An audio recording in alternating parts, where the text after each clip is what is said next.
Hello दोस्तों। आप लोग कैसे हैं? आशा है कि आप लोग स्वस्थ होंगे, मस्त होंगे। और एनसीईआरटी एंजॉय में आपका स्वागत है। तो ये जो है क्लासेस सोमवार से लेकर शनिवार तक चलती हैं। आपको क्लासेस 11 बजे प्रोवाइड करा दी जाएंगी। और इस चैनल को लाइक करें, सब्सक्राइब करें एंड शेयर करें। और हाँ दोस्तों, आशा है कि आप लोग ये एनसीईआरटी पढ़ के आए होंगे और लेके और कॉपी पेन लेके बैठिएगा, साथ में नोट्स बनाते चलिएगा।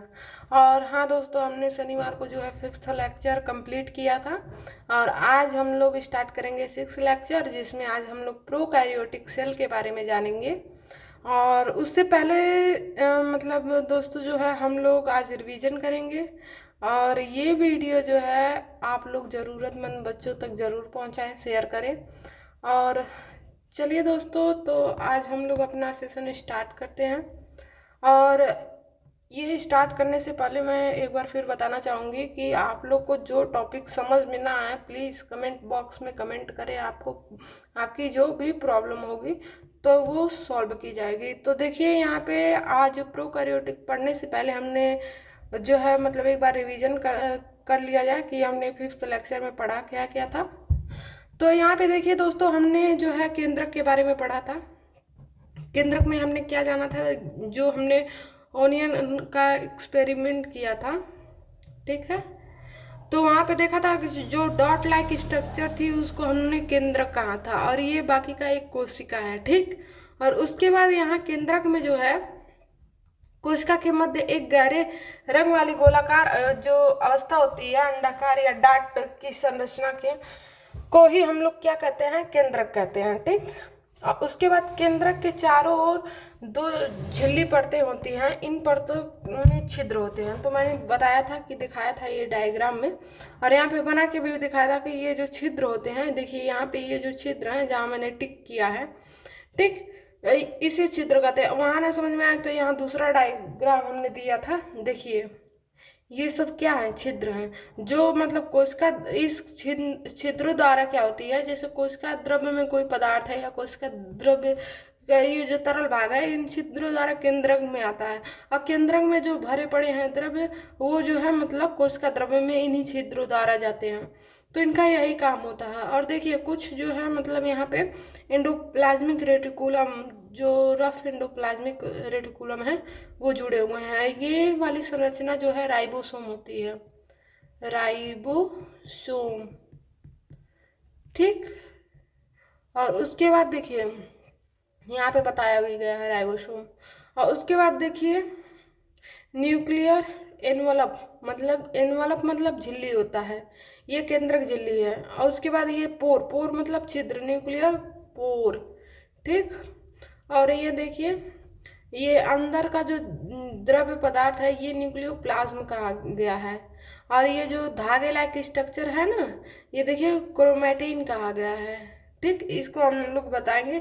और देखिए गाढ़ा केंद्रक में भी ज़्यादा गाढ़ा थिक भाग जो है हमको न्यूक्लियोलस कहते हैं, केंद्रिका, ठीक। और उसके बाद ये तो जानते ही एंडोप्लाज्मिक रेटिकुलम। फिर उसके बाद देखिए एंडोप्लाज्मिक रेटिकुलम देखिए कुछ इस प्रकार से जुड़ा होता है। तो यहाँ देखेंगे कि ये जो जितने भी पदार्थ होते हैं इनमें आते हैं, ये पूरा एंडोप्लाज्मिक रेटिकुलम वाला भाग है। तो इसमें यहाँ पे दो प्रकार के एंडोप्लाज्मिक रेटिकुलम पाए जा रहे हैं। ये देखिए जिन पे राइबोसोम कण नहीं है, इसको SER कहते हैं, sorry, SER, smooth endoplasmic reticulum. इसको RER कहते हैं, यानी रफ एंडोप्लाज्मिक रेटिकुलम कहते हैं, ठीक। और उसके बाद यहाँ पे देखिए हमने केंद्रक के बारे में यहाँ पे कुछ पॉइंट लिखवाए थे। तो यहाँ पे पहला पॉइंट, केंद्रक में क्रोमोसोम होता है। क्रोमोसोम मैंने यहाँ पे दिखाया, देखिए ये धागे लाइक स्ट्रक्चर जो होती है जिसे क्रोमेटिन कहा गया, ये सारे गुणसूत्र जो होते हैं उनको क्रोमोसोम कहते हैं, ठीक।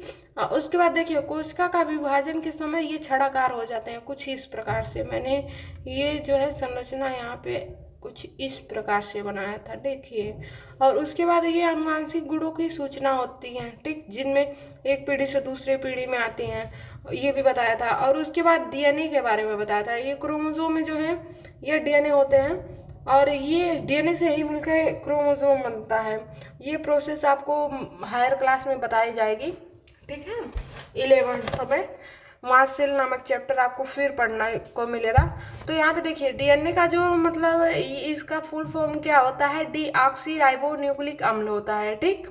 और उसके बाद क्रोमोसोम, क्रोमोसोम जो है डीएनए प्लस प्रोटीन, ये हिस्टोन प्रोटीन का बना होता है। इसका क्रियात्मक व छोटा इकाई को जो है जीन कहते हैं, ठीक। छोटे इकाई को हम लोग क्या कहते हैं, जीन कहते हैं। और उसके बाद सजीव कोशिका की रासायनिक क्रियाओं को भी हम लोग निर्धारित करते हैं। जैसे इस हम लोग नहीं, मतलब वो केंद्रक निर्धारित करता है, ठीक। जैसे प्रोटीन बनना है या नहीं बनना, उसका भी ये जो है केंद्रक डिसाइड करता है, क्योंकि वो एक सेंटर होता है ना, पूरे कोशिका का सेंटर होता है, कोशिका को चलाने वाला। अगर जो केंद्रक रहे ही ना तो शायद कोशिका उतने अच्छे से काम ना करे। लेकिन एक अपवाद स्वरूप कुछ कोशिकाएं हमारी धरती पे मौजूद हैं, जैसे RBC, mature RBC. Mature RBC का मतलब परिपक्व आरबीसी, ठीक। उनमें केंद्रक नहीं होता। और पौधों में देखा जाए तो एक चालनी नामक कोशिका होती है जिसे सी ट्यूब कहते हैं, तो उसमें भी केंद्रक नहीं होता है। तो कुछ कोशिकाएं हैं अपवाद के रूप में, पर वैसे देखा जाए तो हर कोशिका में केंद्रक होते ही है। जो उसका सेंटर पार्ट होता है वही डिसाइड करता है कोशिका में क्या कार्य होना चाहिए। तो यहाँ पे इस तरह यहाँ पे रासायनिक क्रियाओं को भी निर्देशित करता है। तो प्रोटीन बनना एक रासायनिक क्रिया है, ठीक है। ये मतलब वो कहता है आवश्यकता जब होती है एक कोशिका को तो आर्डर देता है तो बनता है। अगर अगर उसे बंद करना हो प्रोटीन बनने की क्रिया तो वो आर्डर देगा तभी बंद होगा। और उसके बाद राइबोसोम का भी बनना, एंजाइम का भी बनना, फिर एटीपी एडिनोसिन ट्राइफॉस्फेट यानी ऊर्जा का बनना, ठीक। और उसके बाद फिर अन्य कोशिकांगों के कार्य को भी निर्धारित करता है, जैसे माइटोकॉन्ड्रिया हो गया, हरित लवक हो गया, ठीक। अब उसके बाद जीवाणु के केंद्रक बहुत कम स्पष्ट होता है। मैंने इसके बारे में भी बताया था कि जैसे देखिए जीवाणु के केंद्रक इसलिए कम स्पष्ट होते हैं क्योंकि वहाँ पे कोशिका झिल्ली नहीं पाई जाती है, ठीक है, प्रोकैरियोट में। और यहाँ प्रोकैरियोट का मतलब हमने बताया था कि प्रो का मतलब होता है आदि या पूर्व, जो पहले कोशिकाएं मतलब स्थित होते थे उनके बारे में हमने बताया था।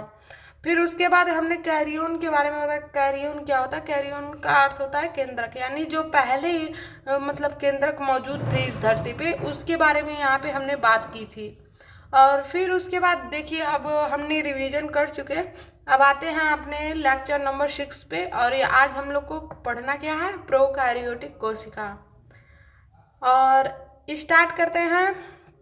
सबसे पहले देखिए बैक्टीरिया का स्ट्रक्चर डायग्राम के बारे में बताते हैं। और यहाँ पे देखिए ये बैक्टीरिया का पूरा एक सेल है, ये इतने पार्ट को काट के निकाल दिया गया है ऊपर से ताकि अंदर की संरचना को समझाया जा सके। अब देखिए यहाँ पे बैक्टीरिया में जो है ये 2 रंग की झिल्ली दिखाई दे रही है, ठीक। ये ऊपरी वाली नीला कलर की, ठीक। और उसके बाद जो है यहाँ पे ये नीचे पीला कलर की, ठीक। तो अब यहाँ पे क्या होता है कि देखिए ये नीला कलर वाला जो भाग है, ऊपर का भाग है, इसे हम लोग सेल वॉल कहते हैं, सेल वॉल। उसके बाद जो पीला कलर की भाग दिखाई दे रही है यहाँ पे देखिए, इसे हम लोग प्लाज्मा मेम्ब्रेन यानी कोशिका झिल्ली कहते हैं, कोशिका झिल्ली, ठीक। और ये कोशिका भित्ति, सेल वॉल का मतलब क्या है, कोशिका भित्ति। और यहाँ पे देखिए ये जो गोल जैसी संरचना पाई जा रही है ये राइबोसोम है। हालांकि बैक्टीरिया के सेल में ज़्यादा स्ट्रक्चर नहीं होता है, आप लोग सिंपली बना सकते हैं। और यहाँ पे ये जो है फ्लैजिला, फ्लैजिला का क्या कार्य होता है कि आपके पास देखिए एक स्थान से जाने के लिए दूसरे स्थान पे आपके पास पैर है, खाना खाने के लिए आपके पास अलग अंग है जैसे हाथ हो गया, अन्य काम करने के लिए हाथ है, बोलने के लिए माउथ है, देखने के लिए आइज है, सुनने के लिए ईयर है। वैसे ही बैक्टीरिया में ये सारे अंग हैं जिससे मतलब एक ही सेल है, ये पूरा एक ही कोशिका का बना हुआ है। तो यहाँ पे देखिए, इसको एक स्थान से दूसरे स्थान पर जाने के लिए इसको फ्लैजिलम, जिसे हम लोग हिंदी में क्या कहते हैं, कशाभिका, शाभिका, ठीक। और इंग्लिश में इसे फ्लैजिलम कहते हैं। और यहाँ पे देखिए राइबोसोम, राइबोसोम के कण पाए जा रहे हैं। और देखिए हमने अभी अभी केंद्रक के बारे में पढ़ा है, लेकिन बैक्टीरिया के जो है हमने बताया था कि इनके केंद्रक के बाहर जो है कोशिका झिल्ली नहीं होती है। तो देखिए ये जो है स्वतंत्र रूप से पाए जाने वाला इनका केंद्रक है। देखिए इस केंद्रक के बाहर कहीं भी जो है आपको केंद्रक झिल्ली नजर नहीं आती है। यहाँ पे केवल क्रोमोसोम की संरचना ही दिखाई जा रही है, जो देखिए आपस में धागे नुमा वो जो है। और इसी ये जो है ये इसमें डीएनए होता है, ये क्रोमोसोम का पार्ट है, ठीक। और उसके बाद देखिए यहाँ पे पीली, पीली मतलब ये एक छोटी छोटी संरचना होती है जो जनन में भाग लेती हैं, जनन, या आप लोग संयुग्मन भी कह सकते हैं, ठीक। और उसके बाद इसमें एक चीज नहीं दिखाया गया दोस्तों, ये जो है थोड़ी सी बड़ी से पीली से थोड़ी सी बड़ी फिम्बरी लाइक स्ट्रक्चर दिखाई जाती है। और ये जो है किसी जैसे भोजन का कण हुआ बड़ा, जैसे समुद्र में अगर जो जैसे मान लीजिए कोई मछलियां वगैरह मर गए तो ये बैक्टीरिया जाके उनके शरीर से चिपकना होता है, तो इसी जो है फिम्बरी लाइक स्ट्रक्चर से चिपकते हैं। और उसके बाद ये जो है मतलब भोजन पकड़ने, और वो क्या कहते हैं, किसी पत्थर वगैरह से, जैसे समुद्रों में पानी बहता रहता है तो जाहिर सी बात है बैक्टीरिया एक जगह अस्थायी नहीं हो सकते, उनको अस्थायी होने के लिए ये जो है फिम्बरी लाइक स्ट्रक्चर क्या कहते हैं, किसी पत्थर के टुकड़े वगैरह पे जाके चिपक जाते इसके द्वारा ही, ठीक। तो जाहिर सी बात है आपको प्रोकैरियोटिक सेल के बारे में समझ में आ गया होगा, ठीक। और उसके बाद देखिए प्रोकैरियोटिक का मतलब फिर से मैं बता दूं कि ये जो है प्रो का मतलब क्या होता है, आदि, आदि या पूर्व, पूर्व मतलब जो पहले स्थित था, आदि मतलब पुराना ही होता है, ठीक। उसके बाद कैरियन का मतलब केंद्रक, यानी जो पहले केंद्रक स्थित थे, ठीक। और उसके बाद यहाँ पे देखिए इन जीवों में मतलब केंद्रक झिल्ली नहीं होती है, जैसे बैक्टीरिया हुआ, पैरामीशियम हुआ और अमीबा भी हुआ, जो एक कोशिकीय जीव है मुख्यतः, उनके केंद्रक में केंद्रक झिल्ली नहीं होती है, ठीक। और उसके बाद फिर इन्हीं जीवों में कोशिका आवरण, कोशिका द्रव्य होता है, ठीक है। कोशिका आवरण आपको दिखाया और कोशिका द्रव्य, और ये जो है आधे केंद्रक होते हैं, इसमें एक प्लाज्मिड होता है। अब इनके कोशिका द्रव्य में क्या क्या है, मतलब कोशिका अंग होते हैं, ये कोशिका द्रव्य का भाग है पूरा, ये चीज कोशिका द्रव्य। ये कोशिका आवरण जो कोशिका को घेरी रहते हैं, जैसे यहाँ पे मैंने दिखाया कोशिका भित्ति, कोशिका झिल्ली, ठीक। ये आवरण में जो है दो प्रकार के आवरण होते हैं, यहाँ पे नोट कर लीजिएगा, एक कोशिका भित्ति, ठीक, और उसके बाद कोशिका झिल्ली, ठीक। और उसके बाद देखिए अब कोशिका द्रव्य में क्या क्या पाए जाते हैं, आद्य केंद्रक, प्लाज्मिड, मिसोसोम, ठीक है। मिसोसोम में यहाँ संरचना नहीं दिखाई गई है, लेकिन ये जो केंद्रक झिल्ली यानी प्लाज्मा मेम्ब्रेन होता है ना, उसी का एक मुड़ा हुआ भाग संरचना होता है, ये केंद्रक के पास ही होता है। ये माइटोकॉन्ड्रिया के समान कार्य करता है, तो उसको मिसोसोम कहते हैं। आपके क्लास में एनसीईआरटी बुक में इतना ज़्यादा डिटेल नहीं बताया है, तो यहाँ पे बस हम लोग कोशिका अंग के बारे में समानता जानते हैं, ठीक। तो जो आधे कोशिका में के द्रव्य में जो केंद्रक कोशिकांग पाए जाते हैं, कोशिका अंग समानता मान लीजिए, कोशिका पार्ट कहिए उसको, कोशिका अंग मत कहिएगा, ठीक है। उसके बारे में हम लोग बात करते हैं। फिर उसके बाद ये राइबोसोम 70 प्रकार का पाया जाता है। फिर क्रोमेटोफोर नामक संरचना पाई जाती है, और एक अंतर विशिष्ट काय होता है, वो भी गोल सी संरचना होती है, जो कुछ चीजें अपने अंदर, जैसे भोजन के कण भी हुए, अपने अंदर स्टोर करके रखती है, ठीक। इसका ये काम है। और राइबोसोम तो जानते ही प्रोटीन बनाने का, और मिसोसोम जो है माइटोकॉन्ड्रिया की तरह कार्य करती है, जो मतलब एटीपी निर्माण करती है। और यहाँ पे प्लाज्मिड जो है, प्लाज्मिड एक वृत्तीय डीएनए होता है, ठीक है। और उसके बाद जो है यहाँ पे आद्य केंद्रक, ये तो जानते ही हैं। और उसके बाद चलिए दोस्तों, अब हम लोग जो है कोशिका अंगक के बारे में बात करते हैं। कोशिका अंगक, ये जो है बात की जा रही है जो है यूकैरियोटिक कोशिका में बात की जा रही है, कोशिका अंगक, ठीक। और इसके बाद अब तक हमने प्रोकैरियोटिक के बारे में जाना और केंद्रक के बारे में जाना। अब जो है उसके कोशिका द्रव्य में जो जो कोशिकांग पाए जाएंगे उसके बारे में हम लोग बात करते हैं। तो ये जो है पार्ट आपका यूकैरियोटिक में, यहाँ पे हमको लिखना जरूरी है, आप लोग भी लिख लीजिएगा क्योंकि बाय चांस भूल भी सकते हैं आप लोग, ठीक। यूकैरियोटिक, यूटिक जीवों में, ठीक, कोशिकांगक, ऐसे मत, यूकैरियोट जीवों में कोशिकांगक।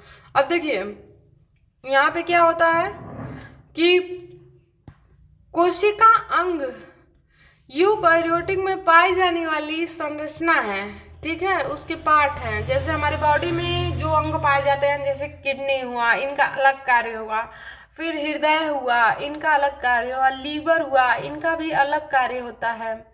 और आपका जो है पेट वगैरह, जो छोटी आंत होती है, बड़ी आंत होती हैं, ये सब जो है आपके बॉडी के अंदर के जो है अंग हैं, एक एक अंग हैं, ठीक है। उसी प्रकार से जब एक सेल में जो जो चीजें अंदर उसके पाई जाती हैं, जो अलग अलग कार्यों को निर्धारित करते हैं, या मिलकर भी जैसे एक कार्य, एक कोशिका का अंग का जो है कार्य दूसरे अंग से जो है निर्भर करता है। जैसे ब्लड बनाने का कार्य जो है हमारी हड्डियों को है, जो उसमें बोन मैरो होते हैं, ठीक है, उन वहाँ बनते हैं।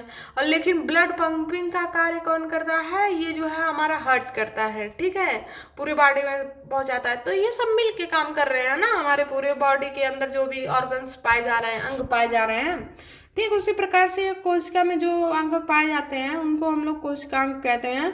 और यहाँ पे यूकैरियोटिक कोशिकांगों के बारे में हम लोग बात करेंगे। तो यहाँ पे देखिए फिर से एक बार ये रीडिंग करते हैं। देखिए, कोशिका अंग यूकैरियोट में पाए जाने वाली संरचना है।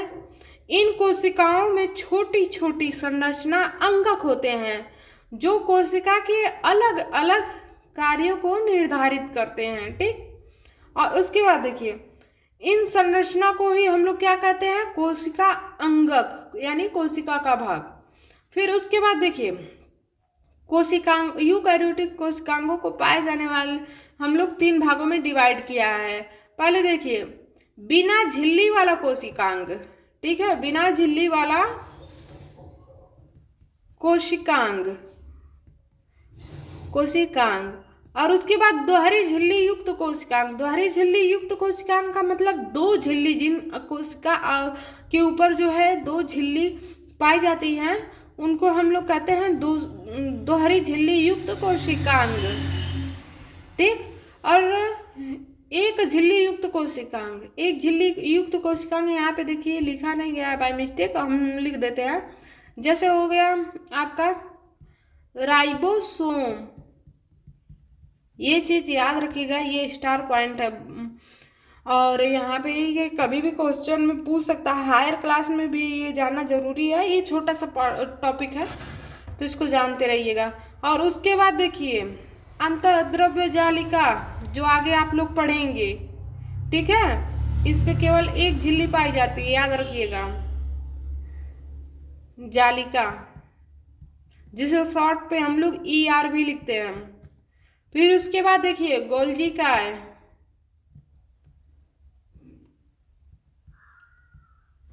ये आधा ल रहेगा, काय। और उसके बाद यहाँ पे एक और अंगक है,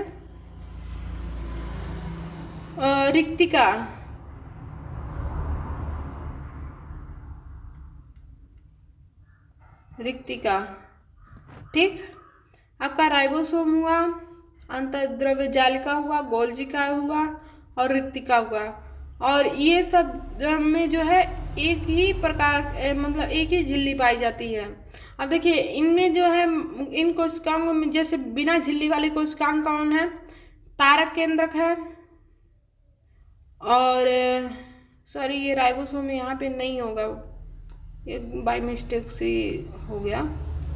ठीक, तो यहाँ पे जो है राइबोसोम है, केंद्रिका है, ठीक है।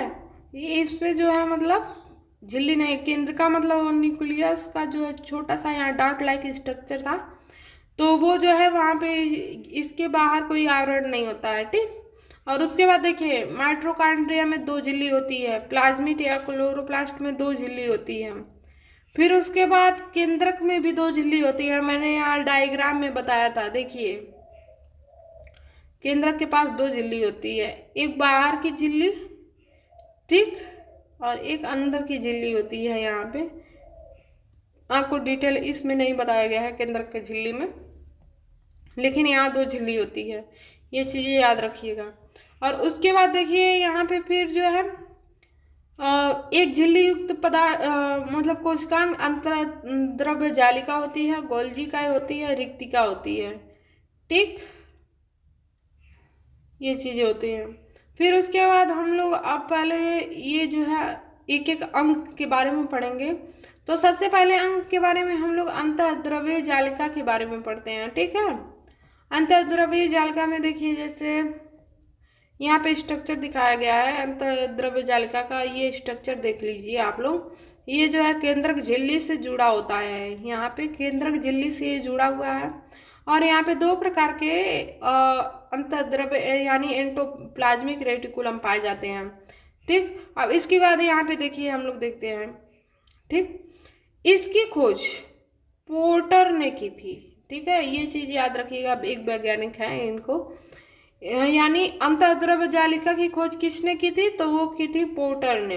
ठीक, अब यहाँ पे देखिए हमने डायग्राम बना के बताया भी है एक बार फिर से अपनी ओर से। ये मान लीजिए आपका केंद्रक है, यहाँ का भाग जो है ये इधर से इधर तक का भाग जो है केंद्रक है। अब देखिए केंद्रक झिल्ली से जुड़ा हुआ है जो है, ये संरचना कुछ इस प्रकार है। तो ये जो है रफ एंडोप्लाज्मिक रेटिकुलम है। रफ का मतलब ऐसा क्यों कि उसकी इसके बाहर भाग में जो है ये राइबोसोम पाए जाते हैं चपके हुए। ठीक है, जो दानेदार लाइक स्ट्रक्चर होते हैं। ठीक है, जिसे मतलब इसीलिए इसको हम लोग क्या कहते हैं, रफ एंडोप्लाज्मिक रेटिकुलम, यानी जिस एंडोप्लाज्मिक के ऊपर राइबोसोम चपके होंगे तो उसे हम लोग कहेंगे रफ एंडोप्लाज्मिक रेटिकुलम। और ये देखिए इसके अंदर का जो भाग होता है खाली स्थान, उसे हम लोग गोही आवरण कहते हैं, जिसे लैमिनल, इंग्लिश में ल्यूमिनल इसे कहते हैं। ठीक, और उसके बाद यहाँ देखिए कोशिका द्रव्य ये चीज होती है, जैसे इसके बाहर तो सारी कोशिका द्रव्य ही मौजूद होगी ना, क्योंकि ये कोशिका द्रव्य में पाया जाता है। ठीक है, तो इधर के जो भाग है इसमें कोशिका द्रव्य रहेंगे। ठीक, यहाँ भी कोशिका द्रव्य। और उसके बाद ये देखिए स्मूथ एंडोप्लाज्मिक रेटिकुलम, इसको स्मूथ एंडोप्लाज्मिक रेटिकुलम या चिकनी अंतःद्रव्य जालिका कहते हैं। स्मूथ का मतलब चिकनी। तो यहाँ पे देखिए इसके ऊपर राइबोसोम की संरचना नहीं होती है। ठीक, और ये देखिए गोल गोल जो संरचना दिखाई दे रही है यहाँ केंद्रक के पास, ये केंद्रक छिद्र है। जैसे यहाँ पे देखिए केंद्रक छिद्र, तो ठीक है, यहाँ पे मैंने ये दिखाने की कोशिश की है। फिर उसके बाद देखिए कोशिका द्रव्य में छोटी नलिकाओं का जाल होता है। ठीक, ये तो आप जान गए। कोशिका द्रव्य में ये सारा कोशिका द्रव्य ही पाया जा रहा, बाहर का जो भी संरचना पाया जा रहा, छोटी नलिका का जाल पाया जाता है। ये नलिका ही है ना एक प्रकार का, इनका पूरा एक जाल सा फैला हुआ है। देखिए यहाँ पे ये चीजें जाल से फैली हुई हैं। ठीक, और उसके बाद यहाँ पे फिर यहाँ पे बताया गया है कि ये 2 प्रकार के होते हैं। ठीक है, और ये झिल्लियों का तंत्र है, झिल्लियों का समूह जो अंगक बनने वाले हैं ये झिल्लियों से बना हुआ है। ठीक, और ये 2 प्रकार के होते हैं, जैसे मैंने बताया कि रफ एंडोप्लाज्मिक रेटिकुलम, रफ का मतलब हिंदी में जो है खुरदरी होता है, खुरदरी अंतःद्रव्य जालिका। और यहाँ पे SER यानी स्मूथ अंतःद्रव्य जालिका। ठीक, और उसके बाद यहाँ पे देखिए ये सिस्टर्नी द्वारा निर्मित होता है। सिस्टर्नी एक संरचना पाई जाती है जो आप लोग हायर क्लास में जो है पढ़ेंगे। बस यहाँ पे इतना जानिए कि यह सिस्टर्नी द्वारा निर्मित होती है। और ये प्रोटीन संश्लेषण स्त्राव करती है, मतलब कोशिका द्रव्य में भेजती है। अब प्रोटीन संश्लेषण का मुख्यतः जो है कार्य जो है राइबोसोम का है, और ये राइबोसोम यहाँ पे जो है एंडोप्लाज्मिक रेटिकुलम के ऊपर ही पाया जाता है। जैसे मान लीजिए ये उसका पार्ट है थोड़ा सा, और यहाँ पे राइबोसोम है, तो जाहिर सी बात है ये लोग प्रोटीन बनाएंगे, तो यहाँ मिलके ये सब प्रोटीन बना रहे हैं। तो इसीलिए यहाँ पे कहा गया है कि जो रफ एंडोप्लाज्मिक रेटिकुलम है ये प्रोटीन बनाने का कार्य करता है, ठीक। और उसके बाद यहाँ पे देखिए रफ एंडोप्लाज्मिक रेटिकुलम और राइबोसोम से मिलकर ये बना होता है। जो रफ एंडोप्लाज्मिक रेटिकुलम जो होता है वो किससे मिलकर बना होता है? एंडोप्लाज्मिक रेटिकुलम प्लस जो है राइबोसोम से मिलकर बना होता है, ठीक है, मिलकर बना होता है, ठीक।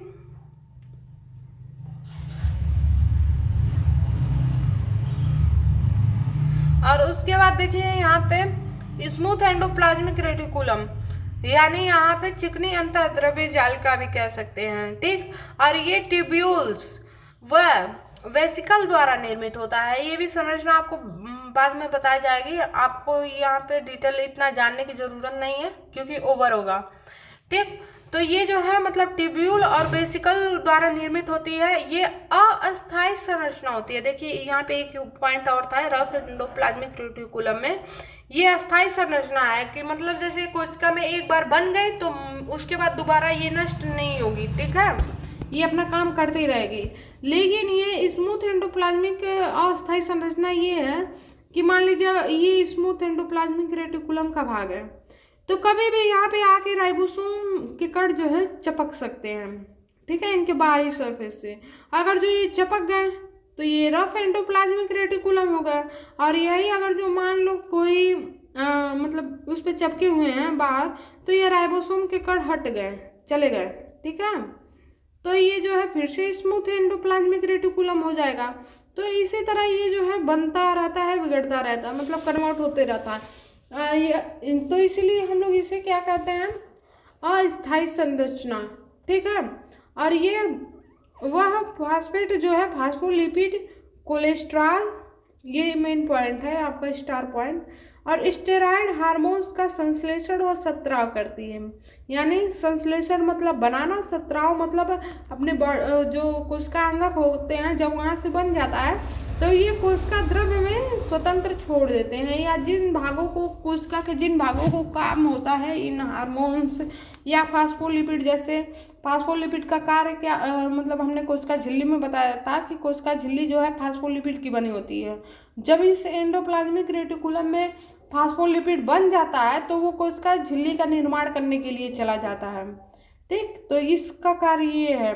फिर कोलेस्ट्रॉल निर्माण, फिर स्टेरॉयड हार्मोन्स, एक हार्मोन्स होते हैं जो है आपको 11वीं क्लास में पढ़ाए जाएंगे, तो उसके बारे में यहाँ बताया कि उसका संश्लेषण मतलब बनाना। जैसे प्रकाश संश्लेषण मैंने बताया था कि प्रकाश की भोजन बनाने की प्रक्रिया को ही प्रकाश संश्लेषण कहते हैं, ठीक। और यहाँ पे देखिए ये सब चीज़ें बनाने की प्रक्रिया ही क्या कहलाती है? संश्लेषण, यहाँ पे, ठीक।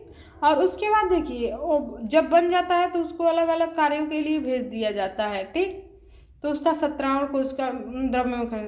तो आज दोस्तों यहीं तक, और फिर से मिलते हैं नेक्स्ट लेक्चर में।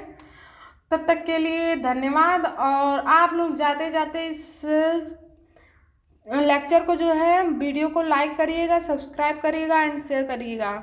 तब तक के लिए दोस्तों बाय, मिलते हैं अगले लेक्चर में।